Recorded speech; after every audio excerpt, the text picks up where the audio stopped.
Një nga momentet më të rënda dhe më tronditëse të këtij edicioni të Big Brother Kosova u regjistrua gjatë një përplasjeje të ashpër mes Fjollës dhe Benitës, një situatë që kaloi çdo kufi debati verbal dhe u shndërrua në incident fizik, duke alarmuar banorët dhe publikun, pas një debati të ndezur që kishte nisur më herët me akuza, ironi dhe tone të larta, tensioni mes dy banorëve arriti kulmin. Në një moment shpërthimi emocional, Fjolla e kapi Benitën për flokësh, duke e përplasur në tokë dhe më pas duke e tërhequr sërish për flokësh, në një skenë që u konsiderua e papranueshme për një format televiziv të këtij niveli. Pamjet krijuan një atmosferë shoku brenda shtëpisë. Banorët e tjerë reaguan menjëherë, disa duke u përpjekur t'i ndanin, të tjerë duke bërtitur për të ndalur situatën.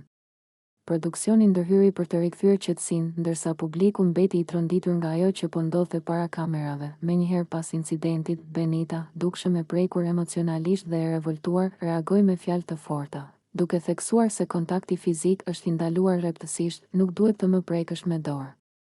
Nuk lejohet. E ke të shkruar në kontratë. Deklarata e saj rikujtoi rregullat bazë të Big Brother Kosova, ku çdo formë dhune fizike përbën shkelje serioze të kontratës dhe vlerave të formatit. Ky moment hapi një debat të gjerë edhe jashtë shtëpisë. Me reagime të shumta nga publiku në rrjetet sociale, ku shumica e shikuesve dënuan ashpër aktin e dhunës dhe kërkuan masa të menjëhershme nga produksioni, ngjarja shënoi një pikë kthese në dinamikat e shtëpisë. Aleancat u lëkundën, qëndrimet ndryshuan dhe frika nga pasojat u ndjek të gjithë banorët. Për disa, incidenti ishte dëshmi e presionit ekstrem që loja ushtron mbi banorët, për të tjerë, ishte një vijë e kuqe që nuk duhet kaluar kurrë, pavarësisht provokimeve apo emocioneve të momentit.